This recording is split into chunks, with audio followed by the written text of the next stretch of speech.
Welcome the universe of mathematics classes. आज अपन start करने जा रहे हैं जियोमेट्री। आज का टॉपिक अपना जियोमेट्री। जियोमेट्री का मतलब होता है ज्यामिति। क्या मतलब होता है इसका? ज्यामिति। देखिए, सबसे पहले ज्यामिति के बारे में जिस गणितज्ञ ने बताया था उस गणितज्ञ का नाम था Euclid. The father of geometry को कहा जाता है यूक्लिड। याद रखना, सबसे पहले उन्होंने बताया था ज्यामिति के बारे में, और उन्होंने जिस चीज की सबसे पहले डेफिनेशन दी वो था आपका पॉइंट, बिंदु। अब बिंदु किसे कहते हैं ये समझ लेते हैं। तो याद रखना, बिंदु में ना तो लंबाई होती है ना चौड़ाई होती है। वह क्या कहलाता है? आपका बिंदु कहलाता है। इसके बाद जब आप दो बिंदुओं को आपस में मिलाओगे तो आपको क्या मिलेगी? एक रेखा मिलेगी। याद रखना। फिर आपको समझना होगा, जब आप तीन बिंदुओं को, तीन असमरेख बिंदुओं को, बिंदु भी दो प्रकार के होते हैं, एक होता है समरेख और एक होता है असमरेख। तो देखिए, जो आपके बिंदु होते हैं वो दो प्रकार के होते हैं, एक होते हैं सररेख और एक होते हैं असमरेख। सररेख बिंदुओं का मतलब होता है कि वे बिंदु जो कहाँ पर स्थित होते हैं, एक ही रेखा पर स्थित होते हैं, उनसे एक रेखा का निर्माण होता है। लेकिन असमरेख बिंदुओं की बात करें, यानी जो बिंदु एक ही रेखा पर नहीं हो, वे बिंदु ट्रायंगल का निर्माण कर सकते हैं, रेक्टेंगल का निर्माण कर सकते हैं, त्रिआकृति का निर्माण कर सकते हैं। आज की क्लास में जिन बातों पर हमें चर्चा करनी है वो पहला पॉइंट है आपका कोण। तो आप सभी ध्यान से पढ़ेंगे कोण क्या होता है। एंगल, जिसे अपन क्या बोलते हैं? एंगल। याद रखना, एंगल का मतलब होता है दो रेखाओं के झुकाव बिंदु को कोण कहते हैं। थोड़ा लिखते भी आते हैं। दो रेखाओं के झुकाव बिंदु को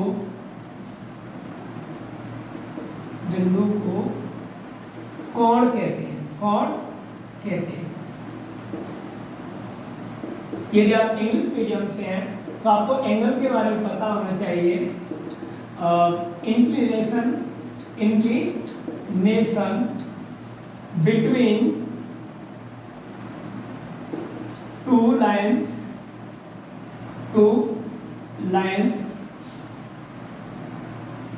on a point is called angle। आप ध्यान से समझना, ये क्लास आपके लिए बहुत महत्वपूर्ण होने वाली है, क्योंकि इसमें ना अपन ये भी समझे कोण के प्रकार क्या होते हैं। ना बात करें टाइप्स ऑफ एंगल,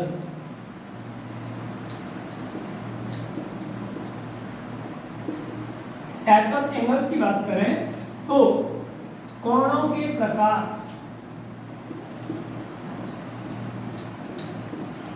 देखिए, जो कोण के प्रकार होते हैं वो मुख्यतः कितने प्रकार के होते हैं? कोण दो प्रकार के। कितने प्रकार के? दो प्रकार के। तो कोणों के प्रकार में इधर की साइड बात करें तो आपका एक तो धनात्मक कोण होता है। कौन सा कोण? धनात्मक कोण। और ये दूसरा जो कोण होता है वो होता है आपका ऋणात्मक कोण। ये बात इंग्लिश में करें तो पहला जो एंगल होगा वो आपका होगा पॉजिटिव एंगल,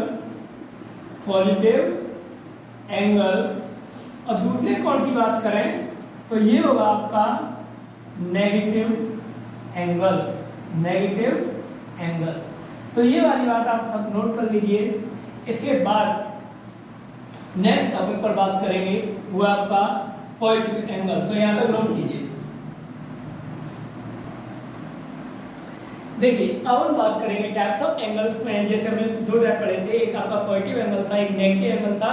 पॉजिटिव एंगल्स की बात करें तो इसको समझने के लिए आपको वॉच के बारे में थोड़ा पता होना चाहिए। वॉच यानी कि आपकी घड़ी, उसके बारे में पता ये होना चाहिए। इसके टाइमिंग है ना, इधर 12 होता है, इधर 3 होता है, इधर 6 होता है, इधर 9 होता है। याद रखिए, जो मिनट वाली सुई है, सेकंड वाली सुई है, आवर वाली सुई, जिस भी सुई से आप समझना चाहते हो, आप हमेशा देखना वो सुई ना ऐसी चलती है, स्प्रिंग ऐसी चलती है, पहले यहाँ आएगी फिर यहाँ आएगी, ऐसी चलती है। यानी इस डायरेक्शन को बोलते हैं क्लॉकवाइज। क्या बोलते हैं? क्लॉकवाइज, यानी कि घड़ी की दिशा में। लेकिन यदि हम इसका उल्टा सोचे 12 से इधर की ओर जाए तो ये आपकी होती है एंटी क्लॉकवाइज।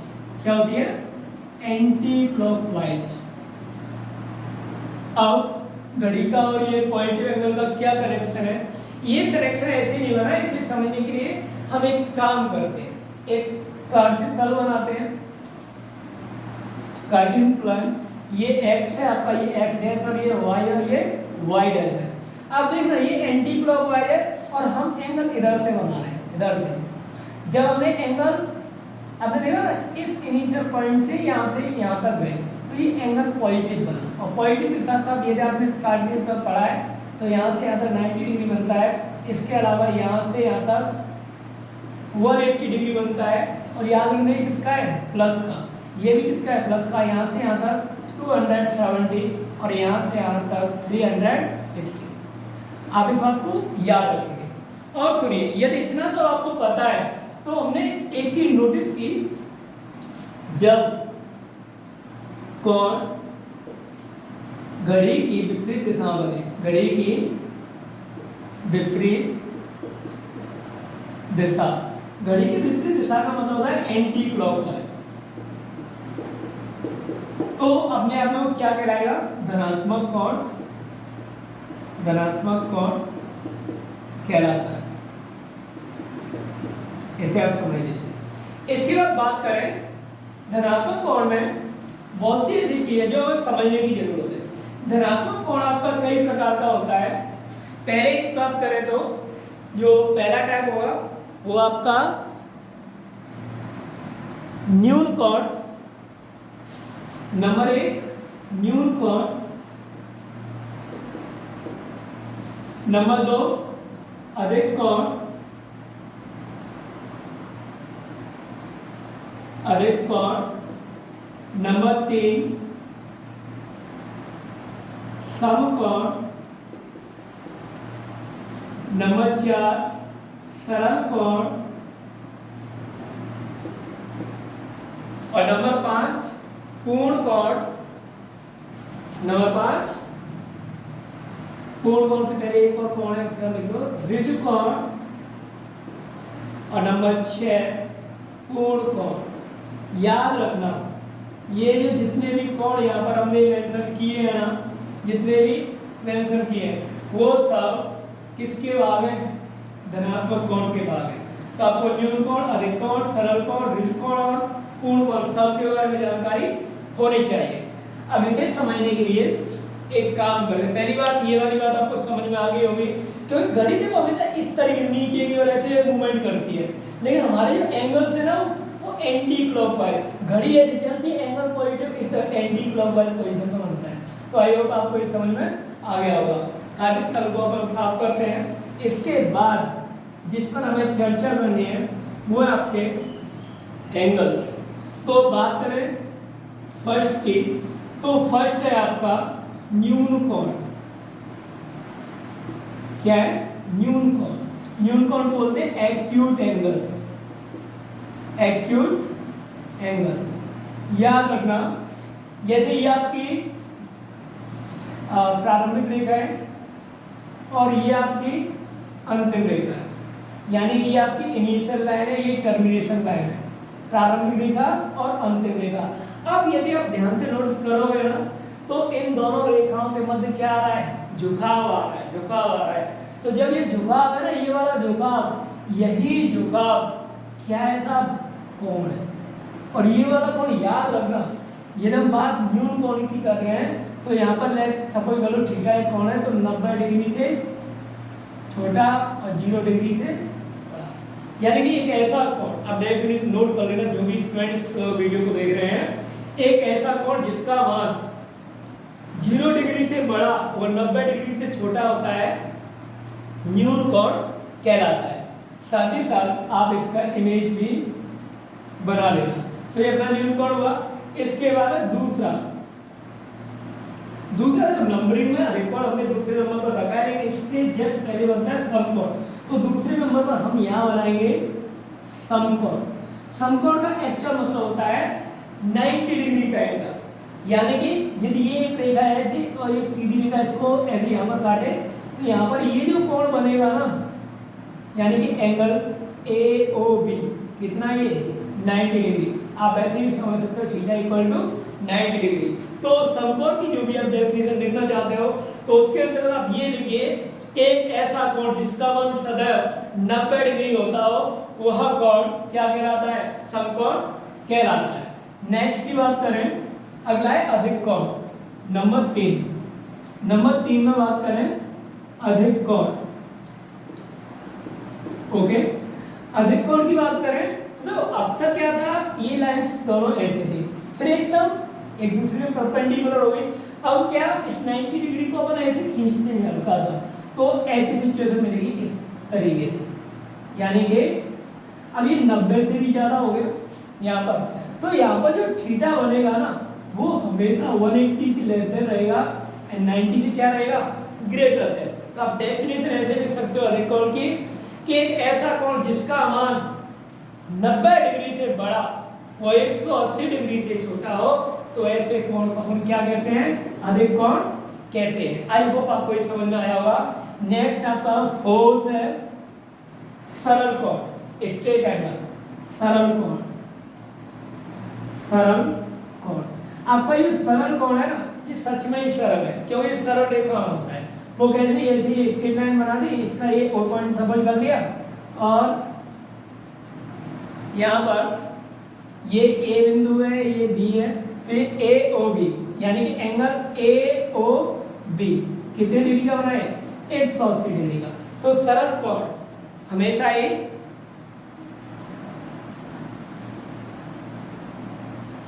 देखिए, अब अपन बात कर रहे थे हम यहाँ सरल कोण की, तो आप डेफिनेशन हम एक नोट कर लीजिए कि एक ऐसा कोण जिसका मान सदैव 180 डिग्री होता है, यानी जो स्ट्रेट लाइन पर बनता है वही एंगल आपका सरल कोण है। अब अपन बात करें,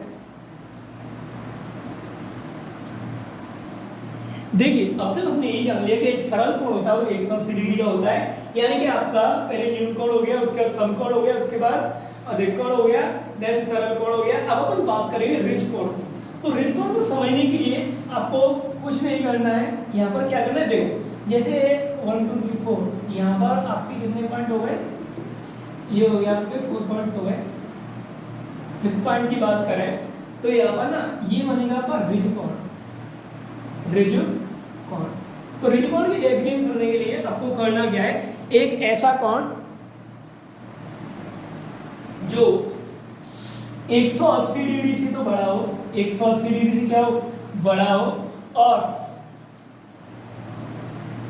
360 डिग्री से छोटा हो,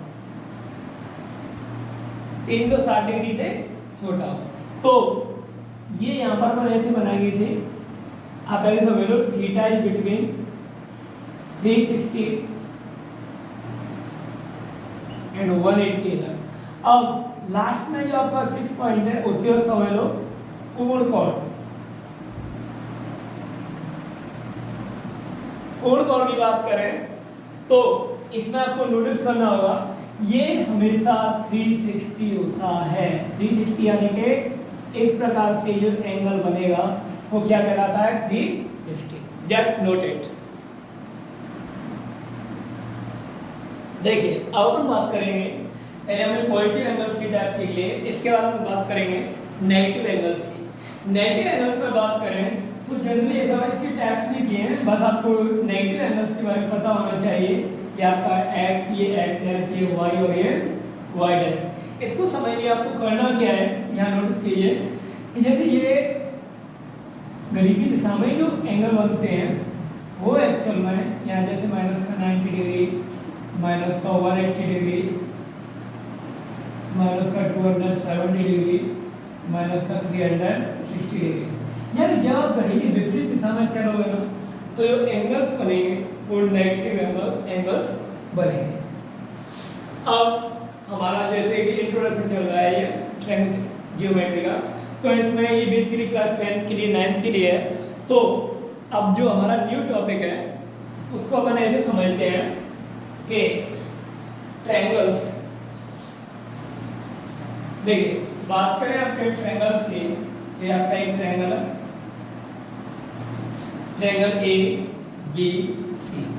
इसमें आपको करना क्या है, पहली बार इसकी परिभाषा पता होनी चाहिए, तीन भुजाओं से घिरी आकृति को क्या कहते हैं, त्रिभुज कहते हैं। इसमें तीन कोण होते हैं, पहली बात angle A, angle B, angle सी।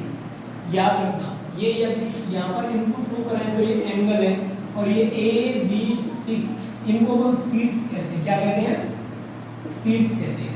इसके बाद और बात करें, यदि ये शीर्ष है तो इसके अलावा और आपको चीज नोटिस करनी है, जैसे शीर्ष ए के सामने वाली भुजा को स्मॉल ए से डिपेंड करते हैं, शीर्ष बी के सामने वाली भुजा को स्मॉल बी से डिपेंड करते हैं, एंड शीर्ष सी के सामने वाली भुजा को स्मॉल सी से डिपेंड करते हैं।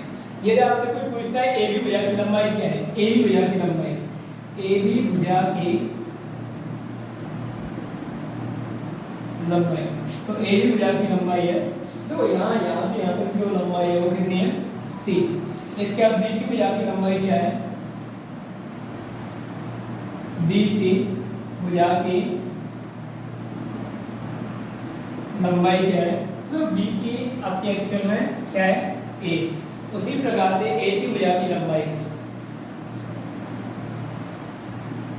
ए सी भुजा की लंबाई, ए सी भुजा की लंबाई आपकी कितनी। अब याद रखिए ये आपका ट्रायंगल हो गया और इसमें ये सब चीजें हमने सीख ली। अब किसी भी ट्रायंगल में ट्रायंगल होने की जो मुख्य रूप से दो शर्तें होती हैं। शर्त नंबर 1, पहली शर्त ये है कि किसी भी त्रिभुज में, यदि कोई त्रिभुज है उसकी पहली कंडीशन ये है कि उसकी जो दो भुजाओं का योग होगा ना वो सदैव तीसरी से क्या होना चाहिए, बड़ा होना चाहिए। यानी दो भुजाओं को ऐड करें हमेशा तीसरी से बड़ा आएगा। ठीक वैसे ही नेक्स्ट दो भुजाओं का योग जो करेंगे ना वो तीसरी से बड़ा होना चाहिए। इसी प्रकार से इसमें भी a + c > b, ये तो आपको पता होना ही चाहिए। साथ में ये कंडीशन है। इसके अलावा एक और कंडीशन है कि किन्हीं भी दो भुजाओं का अंतर तीसरी से छोटा होना चाहिए। यानी यदि कोई ट्रायंगल है तो उसमें ये वाली बात भी पता होनी चाहिए कि किन्हीं भी दो भुजाओं का जो अंतर होगा ना a - b c, याद रखना। और आपको बता दें ये कंडीशन इसी में से बनी है। वो कैसे, जैसे आप इसे ओपन करोगे तो यहाँ से दो शर्त करेंगे। पहली कंडीशन में मान लो a - b <c है और एक इसमें ओपन होगा लेस देन है तो ये माइनस में ओपन होगा। उसी तरीके से a - b > c। अब आपको एक बात बताएं, माइनस का अंदर गुणा करें -a + b < c, एक को अगर लिखो तो b < a + c। ओके, तो यहाँ से भी यही कंडीशन निकल के आ गई, a + c > b। ठीक उसी प्रकार से a < b + c, आपको ये वाली बात याद रखनी होगी। ओके, इसके अलावा ये कंडीशन तो आपको याद होनी चाहिए और कुछ महत्वपूर्ण बातें और आपको नोटिस करनी है। जैसे इसके दो तरह के एंगल्स होते हैं, एक आपका होता है एक्सटर्नल एंगल और एक होता है इंटरनल एंगल, अंतःकोण और बाह्यकोण। याद रखना सभी स्टूडेंट्स कि जब भी आप angle A, angle B, angle C यानी तीन कोणों का सम करोगे तो आपके जो कोण है वो अंतःकोण है, तो सम कितना आएगा 180 डिग्री। कितना आएगा 180 डिग्री।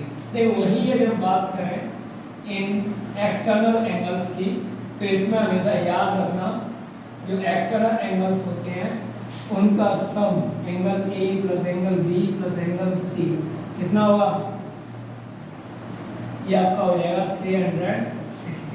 तो ये वाली बात आपको पता होनी चाहिए और आई थिंक आपको समझ में भी ये आ गया होगा। और बात करते हैं इसके ऊपर, तो इतनी बात आई थिंक आपकी क्लियर होगी। और भी कुछ चीज़ें आप सीख लो, जैसे कि मान लो यहाँ एक पी पॉइंट है तो एंगल ए बी पी आपका जो बहिर्कोण होगा यानी जो बाहर स्थित जो कोण होगा एंगल ए बी पी, इसका जो सम होगा ना इस एंगल को छोड़कर जो रिमेनिंग जो एंगल है उनके योग के बराबर होगा। यानी आपका जो एंगल ए बी पी जो होगा ना वो B A C angle B A C plus angle B A C plus A C B angle A C B, यानी कि जो बहिर्कोण प्रमेय क्या कहती है कि जो बाहर स्थित कोण है उसका योगफल इन दो कोणों के योगफल के बराबर होता है। तो ये वाली बात भी सबको पता होनी चाहिए। अब अपन जो द्रव्यों का वर्गीकरण है उसको समझेंगे और उसमें जानेंगे कि द्रव्यों का वर्गीकरण है वो दो चीज़ों के आधार पर होता है, एक कोणों के आधार पर और एक भुजाओं के आधार पर, और आप सबको इसे समझना होगा। नोटिस देखिए, अब अपन बात कर रहे हैं यहाँ पर types of triangle according two angles and sides. तो जो त्रिभुज का विभाजन है वो दो तरीके से किया गया है। पहला होता है आपका नंबर 1, आप यहाँ पर ट्रायंगल लिख दीजिए।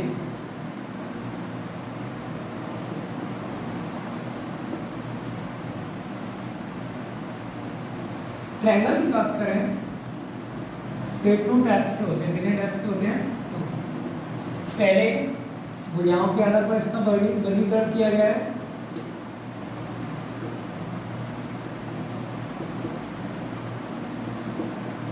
और उसके बाद है कोण के आधार पर वर्गीकरण किया गया है।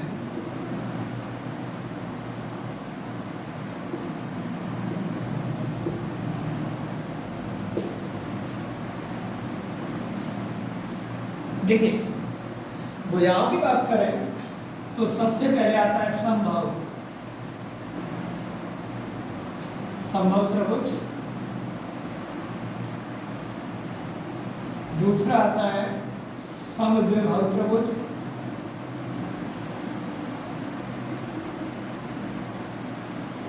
फिर तीसरा आता है आपका विषमबाहु।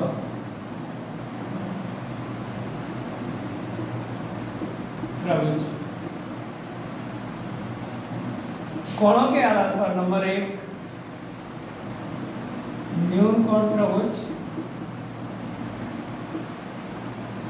नंबर 2 समकोण त्रिभुज, और नंबर 3 है आपका अधिक कोण त्रिभुज। अधिक कोण त्रिभुज। इसे आगे क्लास करोगे।